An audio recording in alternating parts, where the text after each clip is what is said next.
peu importe à quel point vous êtes techniquement brillant dans votre domaine, si vous ne comprenez pas les gens, vous allez neutraliser tous vos pouvoirs. Robert Greene.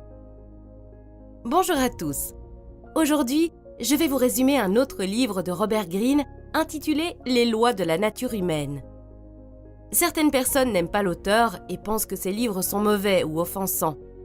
Je pense que c'est parce que Robert parle généralement du côté sombre de la nature humaine, dont beaucoup d'entre nous n'osent pas parler ou admettre que nous avons des qualités sombres.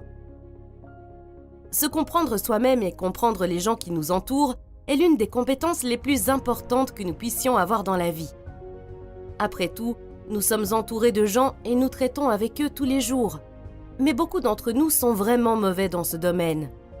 J'ai personnellement vu des personnes très talentueuses perdre leur emploi ou être confrontées à des problèmes à cause de leurs mauvaises aptitudes relationnelles.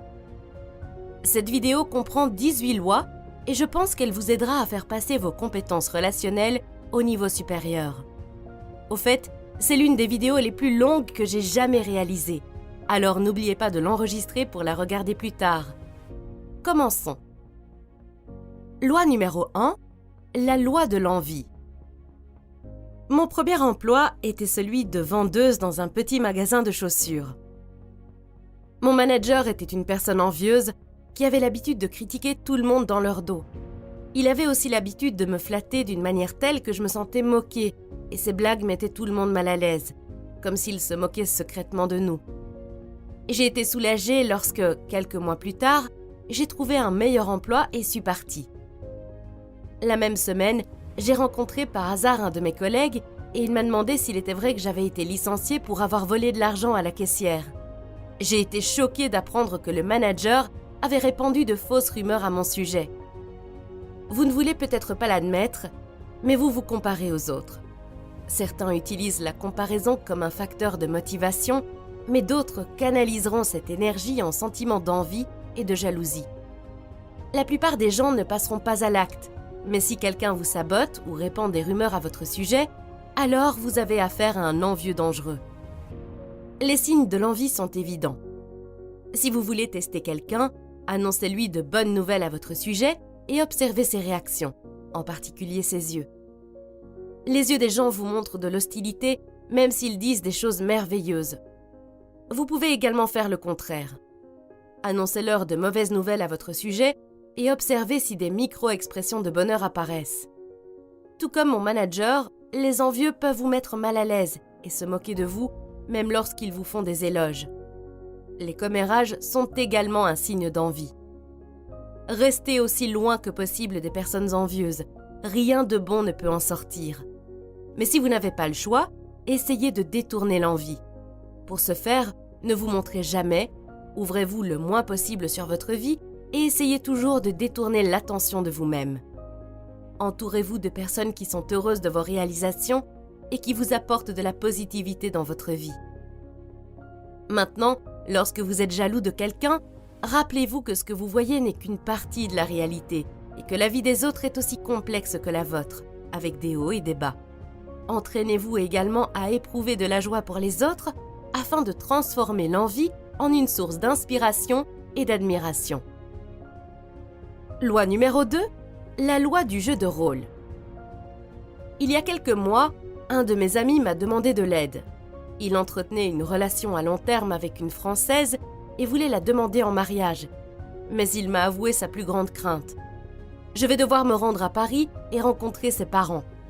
Son père est une personne très difficile et je pense qu'il me déteste. Mon ami prévoyait de recueillir quelques informations sur son futur beau-père et il voulait que je l'aide à s'entraîner à d'éventuelles conversations difficiles pour que cette rencontre se passe le plus doucement possible. Je suis sûre que vous pouvez vous identifier à l'envie de montrer une meilleure version de qui vous êtes. Il s'agissait peut-être d'une réunion d'affaires, d'un entretien d'embauche ou même d'une fête de famille. Nous montrons rarement au monde la personne que nous sommes au fond de nous.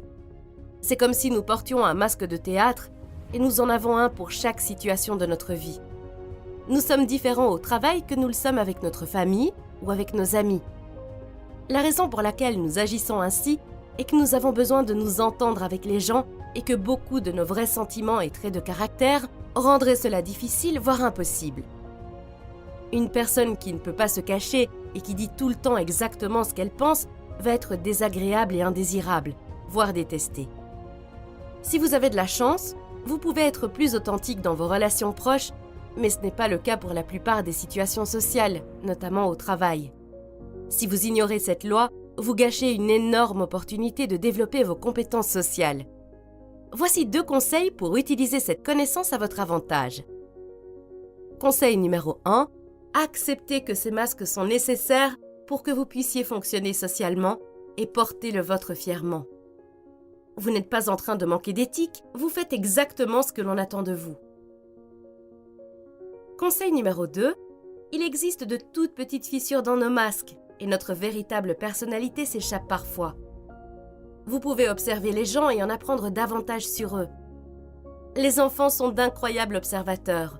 C'est pourquoi les menteurs les détestent tant.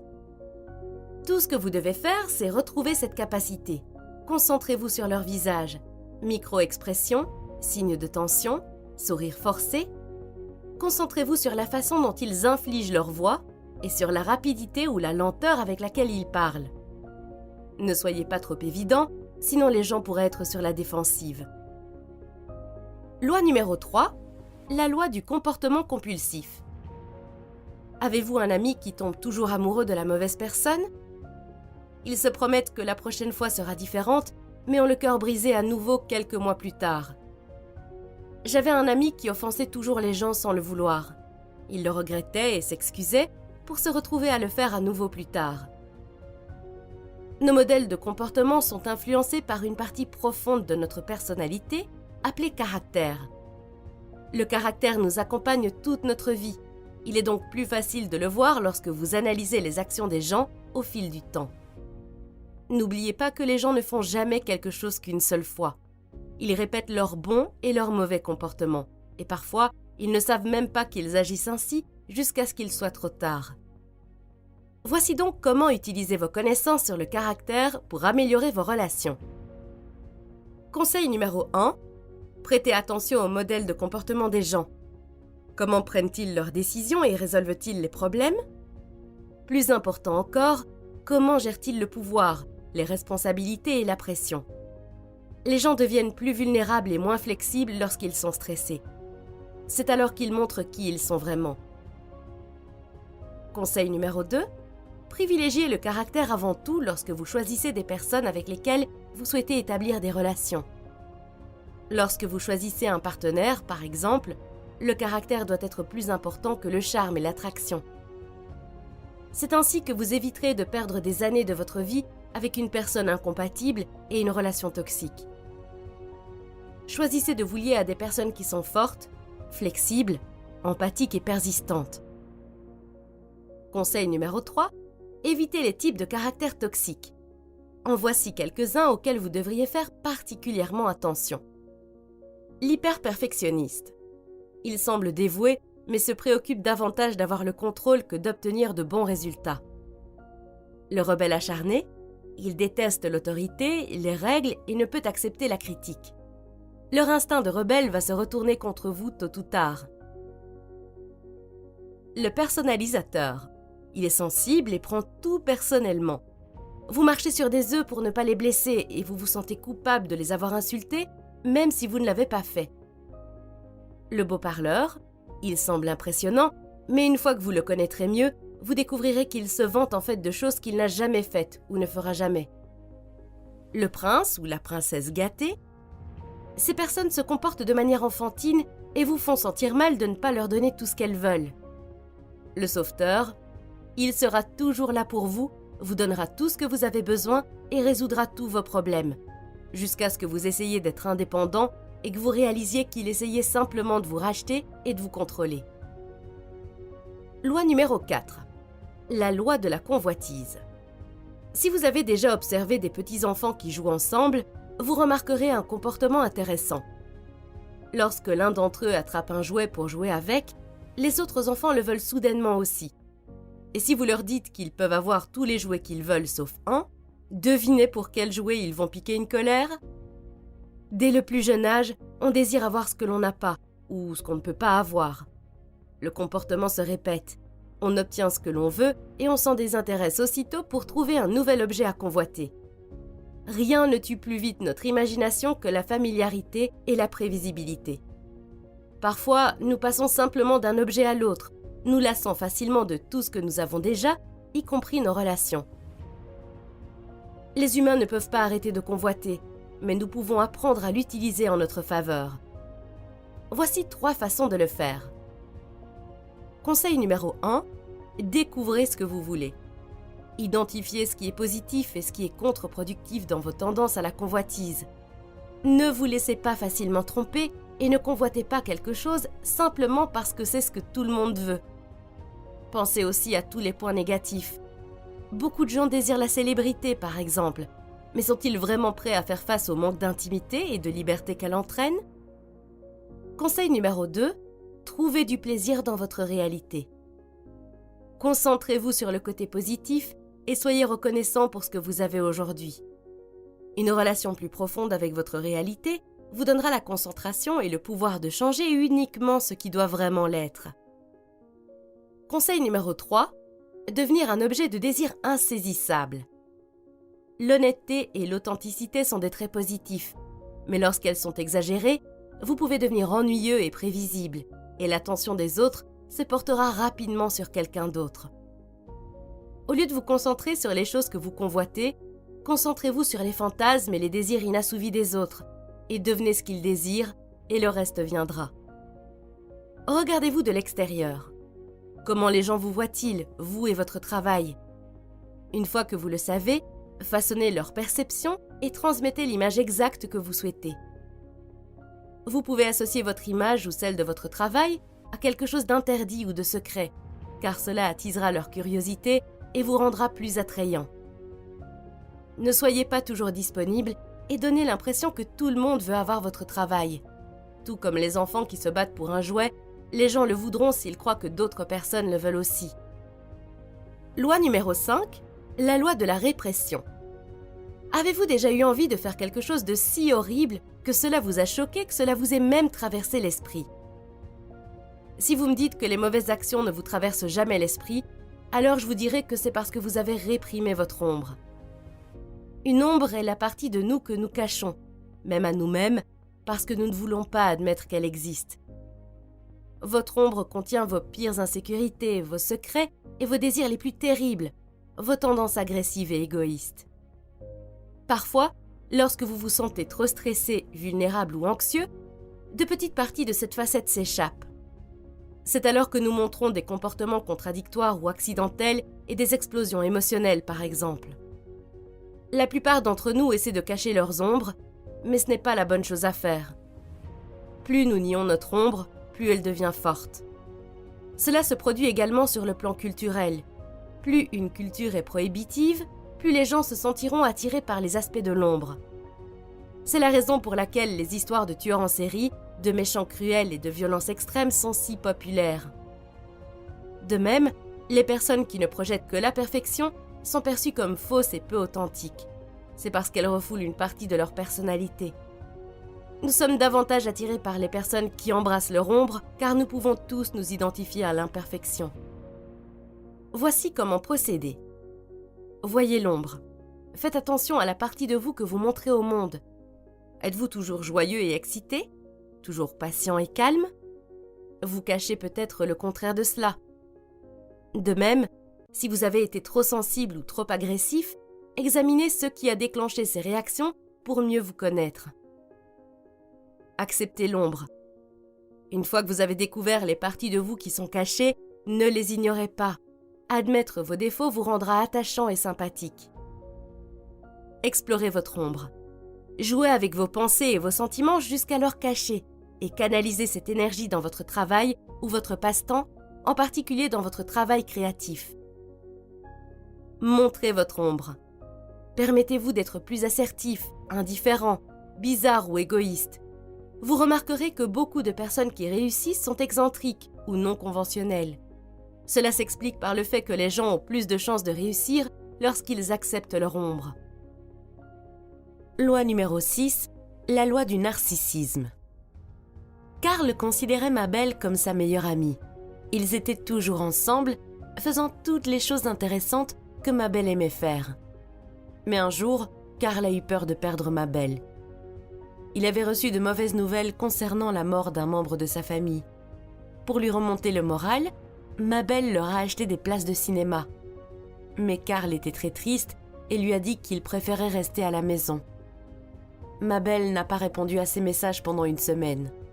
Karl était déjà très inquiet lorsque Mabel lui a répondu, lui disant qu'elle n'avait pas d'argent pour payer sa facture d'électricité, puisqu'elle avait dépensé beaucoup pour ses billets de cinéma et il a quand même refusé de l'accompagner.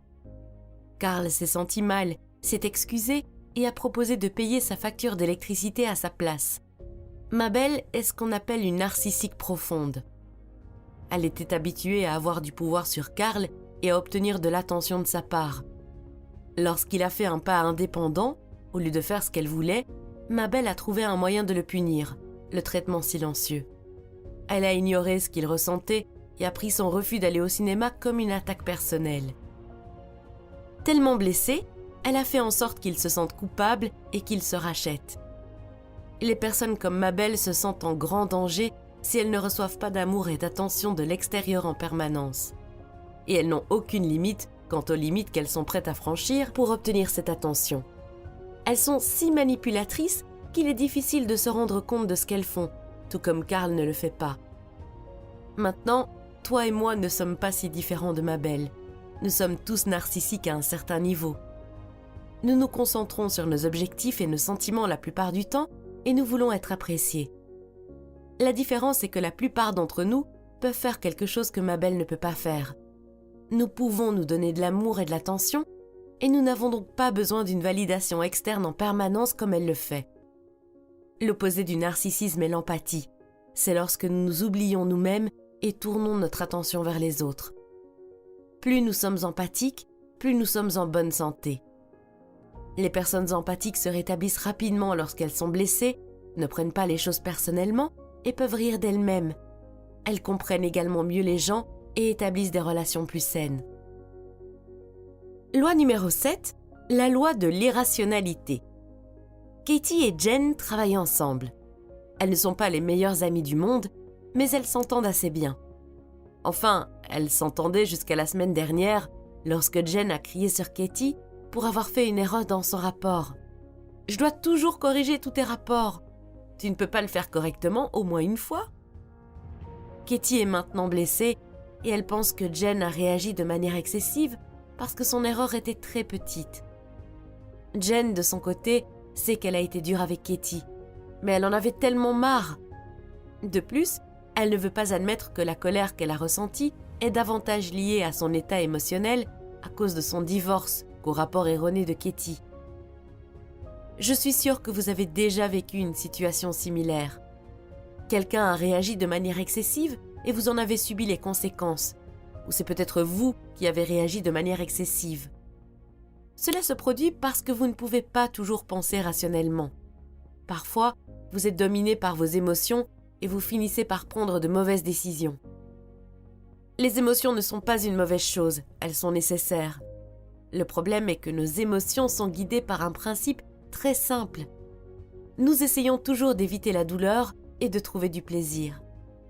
Cela signifie que, même lorsque nous savons quelle est la bonne chose à faire, le faire n'est pas facile si c'est douloureux. Nous inventerons des excuses et c'est pourquoi la plupart des gens n'admettront jamais qu'ils ont tort ou ne changeront pas d'avis. Parce que se tromper et changer sont des choses douloureuses. Or, les conséquences de l'irrationalité peuvent être terribles. Voici donc 4 conseils pour devenir plus rationnel. 1. Accepter d'être irrationnel. Une personne qui pense être toujours rationnelle croit avoir raison tout le temps.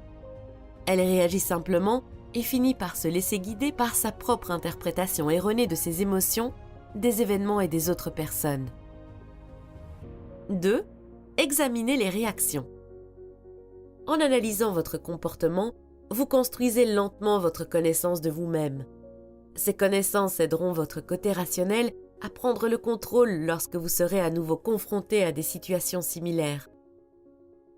3. Augmentez le temps de réaction. Avez-vous déjà trouvé la réplique parfaite dès que vous vous êtes senti plus calme après une dispute avec quelqu'un ? Le fait de vous retirer de la situation et de vous donner le temps de vous calmer peut vous aider à reprendre le contrôle de votre côté rationnel. N'oubliez pas que nos vraies couleurs apparaissent lorsque nous sommes sous pression. C'est la meilleure occasion d'observer qui sont vraiment les autres. 4. Accepter la douleur. Nous devrions augmenter notre tolérance à la douleur. Il est normal d'avoir tort, d'être blessé, de se sentir coupable.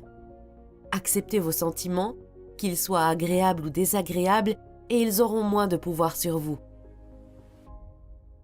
Loi numéro 8. La loi de la myopie. Cette loi est ce qui vous empêche de réussir vos régimes, de développer de bonnes habitudes à long terme et d'éliminer les mauvaises habitudes. Si nous pouvions toujours nous concentrer sur le long terme, il nous serait facile de ne jamais manger de sucre, par exemple, car nous nous souviendrions toujours que c'est mauvais pour notre santé. Mais ce n'est pas facile d'y penser quand on a une énorme part de gâteau au chocolat devant soi, n'est-ce pas? Les gens réagissent généralement aux circonstances présentes et oublient que la plupart des choses sont temporaires et qu'elles ont des conséquences. C'est comme si vous étiez près de la base d'une montagne et que vous ne pouviez pas voir grand-chose parce que vous êtes entouré d'une forêt dense. Mais à mesure que vous montez, votre perspective s'élargit. Quand vous serez au sommet, vous verrez mieux que quiconque. Alors, comment pouvez-vous grimper cette montagne et voir la vue d'ensemble? Voici 4 conseils. Conseil numéro 1. Au XIXe siècle, les autorités ont décidé qu'il y avait trop de serpents venimeux à Delhi et ont offert une récompense à toute personne qui leur apporterait un serpent mort. Certaines personnes ont commencé à élever des serpents pour pouvoir les tuer et recevoir la récompense. Les autorités ont compris leur erreur et ont supprimé la récompense, mais les gens ne savaient plus quoi faire des serpents qu'ils avaient. Ils les ont laissés partir et par conséquent, il y avait encore plus de serpents à Delhi qu'avant. Parfois, nos actions entraînent des conséquences non désirées. Pour éviter ce problème, essayez de prévoir toutes les conséquences possibles d'une action donnée, même si elle vous semble évidente, et demandez-vous comment vous pouvez gérer chacune d'entre elles. Conseil numéro 2. Parfois, vous avez investi tellement d'énergie dans un conflit que vous refusez de le laisser tomber, même si vous savez que vous devriez le faire. Prenez du recul et demandez-vous: quelles sont mes véritables priorités? Si je gagne ce combat, cela m'aidera-t-il à atteindre mes objectifs? Certaines batailles n'en valent pas la peine. Conseil numéro 3.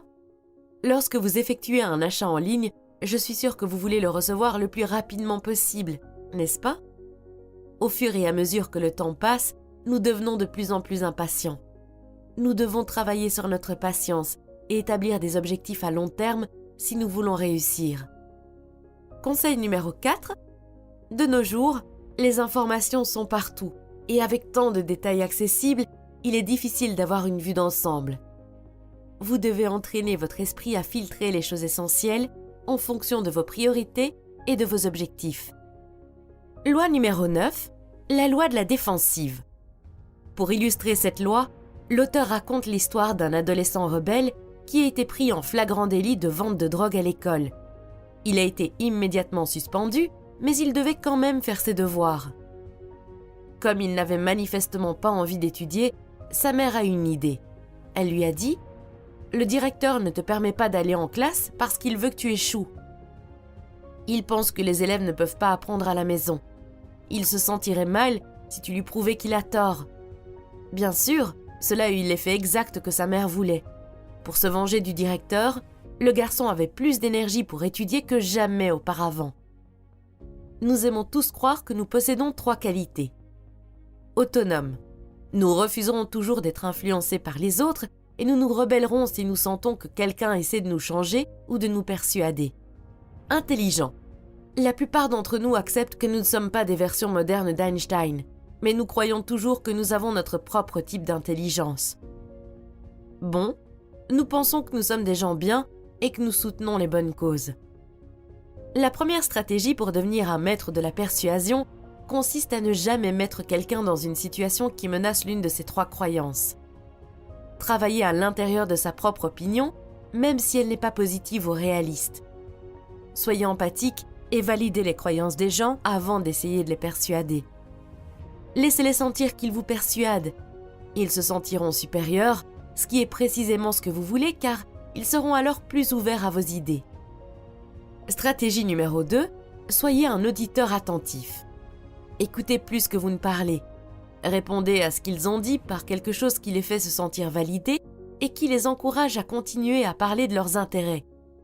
Mais ne soyez pas trop évident, car ils seront sur la défensive si cela ressemble à une interview plutôt qu'à une conversation. Stratégie numéro 3, inspirez la sécurité.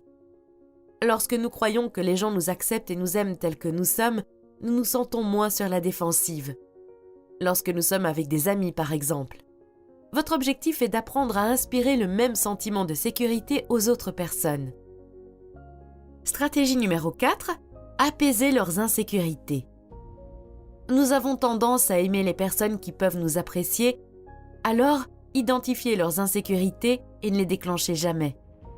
Lorsque quelqu'un vous demande votre avis, il ne veut pas la vérité. Il ne veut pas non plus un mensonge. Ce qu'il veut, c'est être validé et voir son opinion confirmée, mais de la manière la plus réaliste et la plus aimable possible.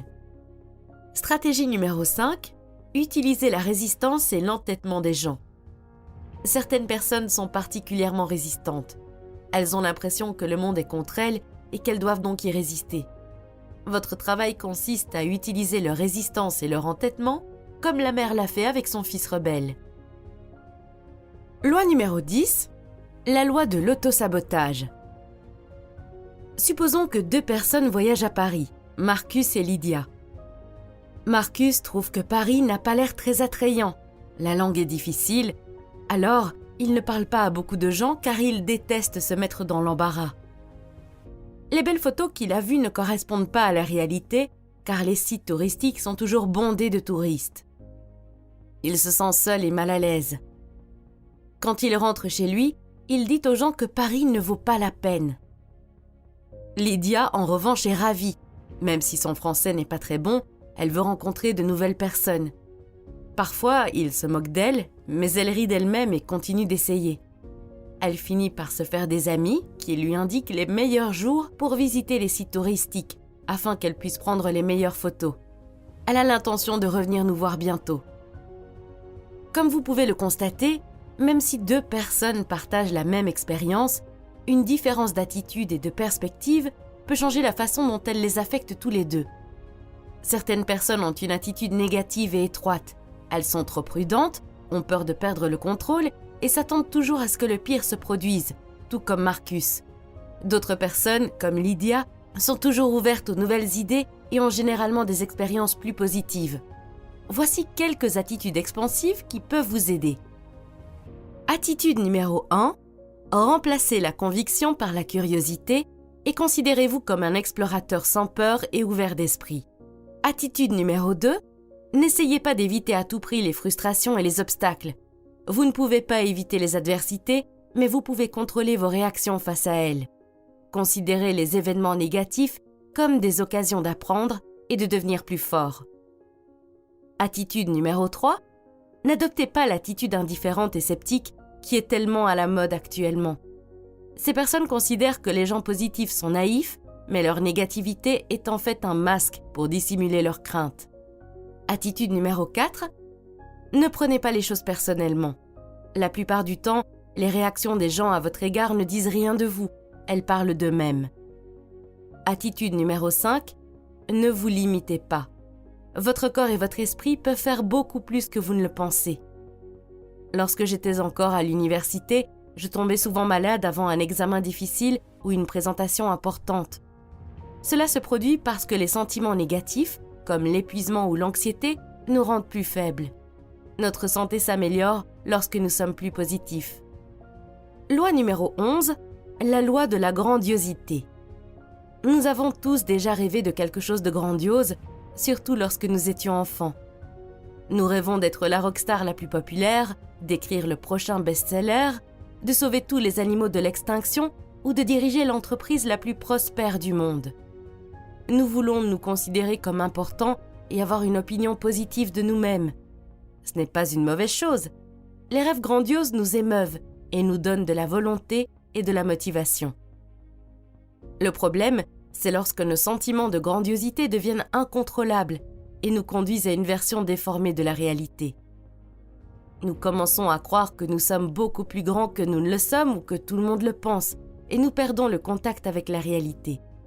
Pour éviter cela, nous devons canaliser cette énergie grandiose vers notre travail, nos objectifs et nos décisions, et non vers notre ego. Voici comment vous pouvez y parvenir et vous sentir épanoui. Conseil numéro 1, soyez honnête avec vous-même. Nous avons tous des ambitions et voulons nous sentir importants. Que voulez-vous et est-ce réalisable? Conseil numéro 2, au lieu de sauter d'un projet à l'autre, incapable de décider quelle idée fantastique est la meilleure, concentrez-vous sur un seul objectif raisonnable et faites un pas après l'autre. Conseil numéro 3, vos idées ne seront pas parfaites. Recherchez les réactions d'autres personnes à ce sujet et tenez compte de leurs opinions. Conseil numéro 4, choisissez des projets qui se situent un peu au-dessus de vos niveaux de compétences actuels. Pas en dessous, car il serait trop facile, pas au même niveau, car cela ne vous ferait pas progresser, pas trop au-dessus, car il serait fantaisiste et vous les abandonneriez dès que vous vous en rendriez compte. Conseil numéro 5, une fois que vous avez apprivoisé cette énergie, vous pouvez la laisser libre de temps en temps en vous lançant un défi plus grand. Loi numéro 12, la loi de la rigidité du genre. Dans de nombreuses cultures anciennes, comme celle des Perses et des Égyptiens, on croyait que les humains étaient à la fois mâles et femelles. Le mythe dit que cela les rendait si puissants que les dieux se sont sentis en danger et ont divisé les humains en deux. Et c'est ainsi que nous sommes devenus soit masculins, soit féminins. Selon Green, nous avons tous des qualités masculines et féminines, mais en grandissant, nous nous identifions trop à l'une ou à l'autre, en fonction de notre génétique et de l'influence de nos parents. Nous réprimons donc nos autres qualités, et ce faisant, nous perdons des dimensions importantes de notre caractère et de notre personnalité. Un exemple de ce phénomène est celui d'une personne qui croit que la rationalité est une caractéristique masculine exclusive. Elle dépréciera les hommes qui sont plus émotifs et dira des choses comme « les garçons ne pleurent pas », alors qu'il est prouvé que les hommes peuvent être aussi, voire plus, émotifs que les filles. Nous devons nous sentir à l'aise avec nos qualités masculines et féminines et cultiver l'équilibre. Lorsque nous aurons parcouru cette distance intérieurement, nos relations extérieures s'amélioreront car nous nous sentirons davantage connectés à tous les êtres humains, indépendamment de leur identification sexuelle. Pour progresser, individuellement et en tant que société, nous devons cesser de chercher à nous intégrer.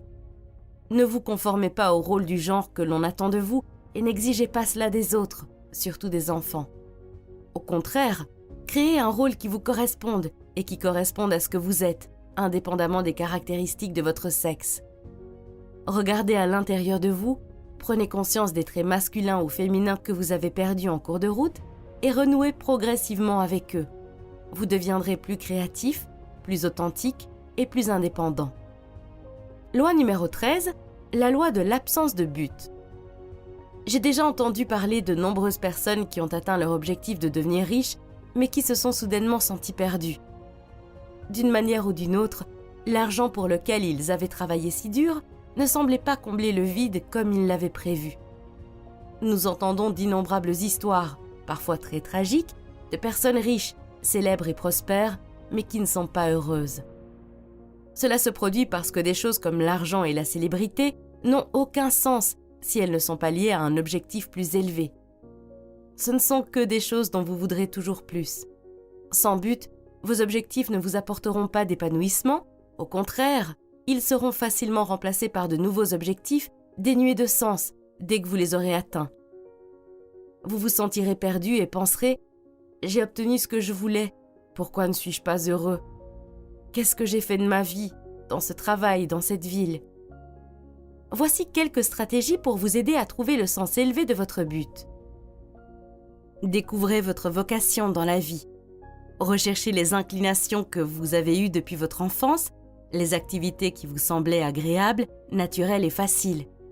Y a-t-il quelque chose que vous aimez tellement faire que vous le feriez même gratuitement ? Votre vocation pourrait être liée à l'intersection entre plusieurs domaines, comme la technologie et le design, ou la littérature et la philosophie par exemple.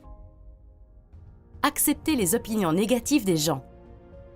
La plupart des gens évitent les situations où ils seront confrontés à la critique et à l'échec. Vous n'avez pas besoin de faire cela. Acceptez les expériences négatives, les limites et même la souffrance comme des moyens d'apprendre, et utilisez les opinions négatives des autres pour vous motiver et accroître votre sens du but. Absorbez l'énergie utile. Nous sommes extrêmement sensibles à l'humeur et à l'énergie des autres. Essayez toujours de vous associer à des personnes qui ont un sens élevé du but à atteindre, car elles vous inspireront le meilleur d'elles-mêmes. Créez une échelle d'objectifs décroissants. Les objectifs à long terme vous apporteront clarté et détermination. Ils sont ambitieux et vous motivent.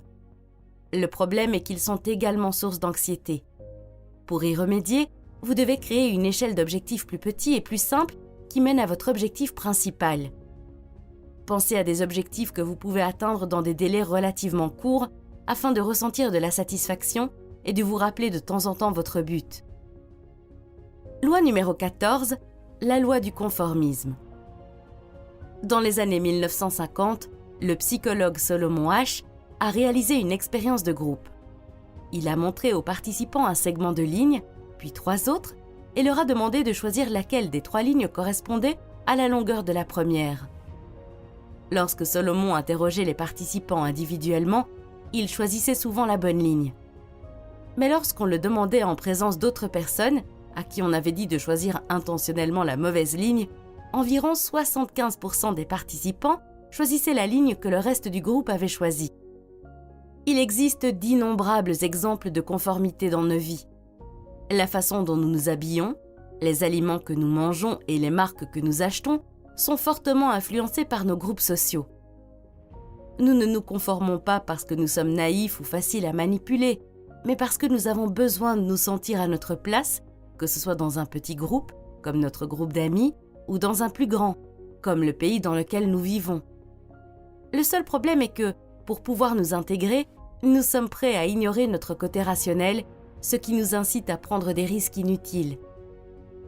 Puisque nous ne pouvons pas éviter la conformité, nous devons trouver les éléments qui peuvent déclencher cette réponse irrationnelle en nous, afin de pouvoir continuer à appartenir et à coopérer, tout en conservant notre indépendance et notre rationalité.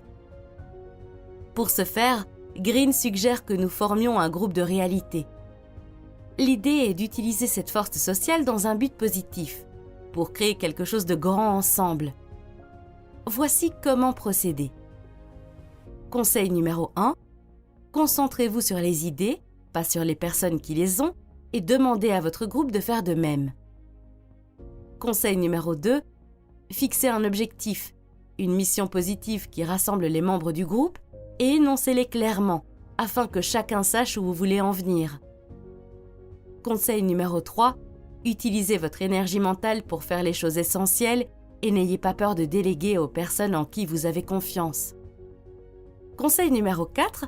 Encouragez la communication et laissez les informations et les idées circuler librement. Plus vous aurez d'informations, meilleures seront les décisions que vous prendrez. Conseil numéro 5. Les gens sont sensibles à vos émotions, surtout si vous êtes le leader. Assurez-vous d'apporter les bonnes émotions au groupe.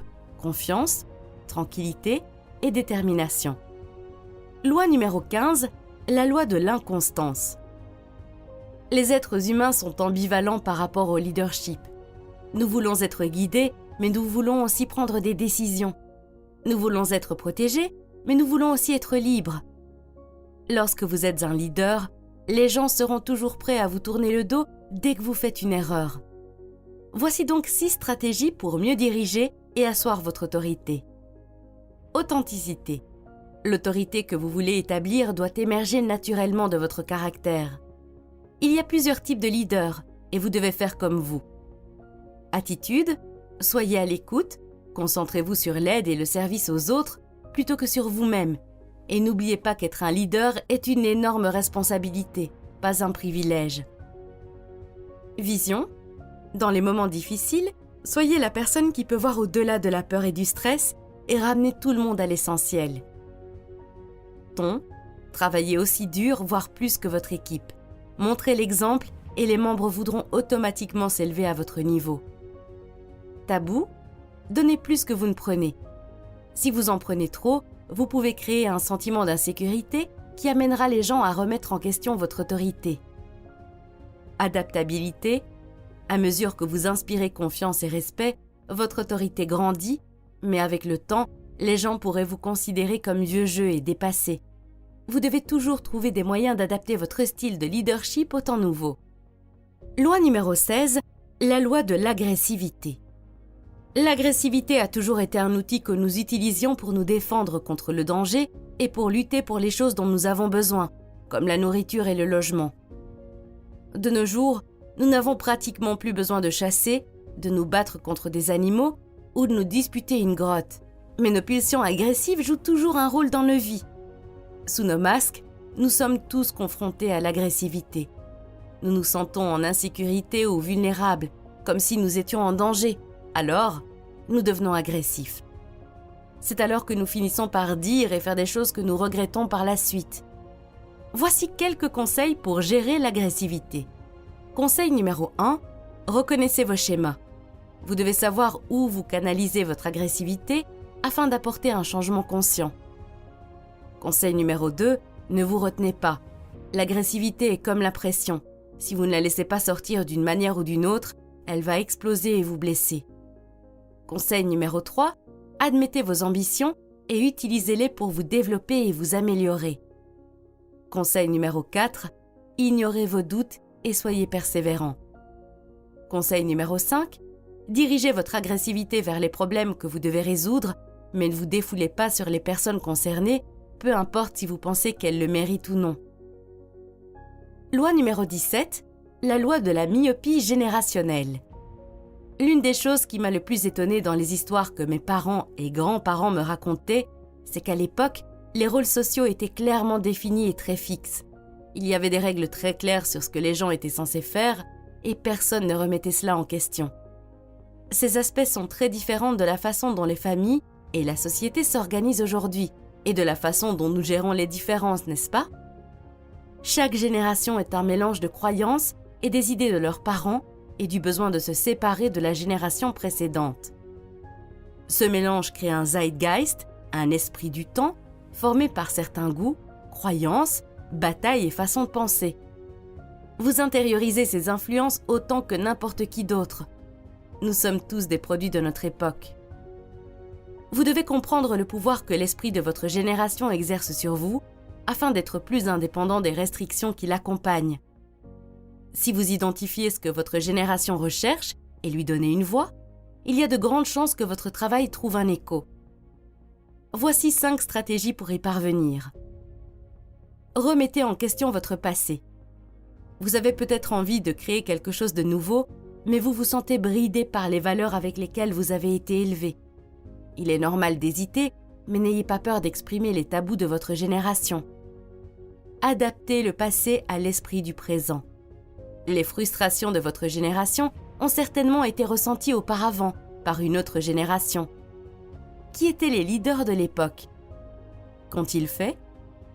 Adaptez certains de leurs styles et symboles à votre réalité. Revivez l'esprit d'enfance. En capturant l'esprit de votre enfance, vous toucherez tous ceux qui ont vécu ces moments et vos pairs de génération voudront vous suivre. Renversez l'esprit. Vous êtes peut-être en conflit avec une partie de l'esprit de votre génération. Soyez créatif et trouvez une manière douce de le détourner au lieu de le combattre. Continuez à vous adapter. En vieillissant, nous avons tendance à rester attachés à nos valeurs, nos idées et nos styles. Améliorez votre flexibilité en vous entourant de personnes de différentes générations. En prêtant attention à leurs valeurs, idées et perspectives, vous élargissez les vôtres. Loi numéro 18, la loi du déni de la mort. Vous est-il déjà arrivé d'avoir des mois pour travailler sur un devoir scolaire et de finir par le faire la dernière semaine ou même le dernier jour avant la date limite? Vous l'avez remis à plus tard et ne vous êtes senti motivé pour travailler efficacement qu'à l'approche de la date limite.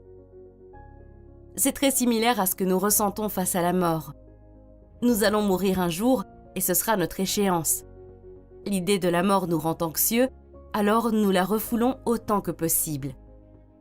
Mais en réprimant l'idée de la mort, nous prétendons ne pas avoir d'échéance et nous remettons les choses à plus tard. Au lieu de chérir la vie, nous gaspillons nos journées comme si nous avions tout le temps du monde. Si vous avez 30 ans en ce moment, cela signifie qu'il vous reste encore 30 années vraiment productives. Après 60 ans, la plupart des gens n'ont plus beaucoup de force et de passion pour faire ce qu'ils veulent. C'est pourquoi je pense qu'il est juste de dire que les véritables années productives qui restent sont de 30. Sur ces 30 ans, vous passerez 8 ans à dormir. 2 ans seront consacrés au déplacement, comme aller au travail, à l'église, voyager pour rencontrer des amis, etc. Vous passerez en moyenne 3 ans à prendre soin de vous, à vous doucher, à faire le ménage, etc. Disons que vous passerez encore 2 ans à vous divertir et à vous amuser. Si vous déduisez tout cela du total de 30 ans, vous verrez qu'il ne reste que 15 ans pour être vraiment productif et faire les choses que vous voulez faire. 15 ans, ce n'est pas très long. J'ai l'impression que c'était hier que nous sommes entrés en 2021, mais maintenant 2021 est terminé et nous sommes en 2022. Et 2022 passera tout aussi vite. La vie est vraiment courte, et se souvenir que vous allez mourir va vous aider à donner la priorité aux choses que vous voulez vraiment faire dans la vie. Nous vivrons des vies plus complètes si nous nous connectons à la réalité de la mort. Considérez les années qui vous restent comme une échéance et utilisez-la comme une motivation pour travailler sur ce qui compte le plus pour vous et sur toutes les expériences incroyables que vous pouvez vivre avant que la mort arrive. Si vous aimez les idées de Robert Greene, regardez la vidéo que vous voyez à l'écran. Il s'agit du résumé d'un autre livre intitulé « Power, les 48 lois du pouvoir ». Merci d'avoir regardé cette vidéo. Prenez soin de vous et à bientôt.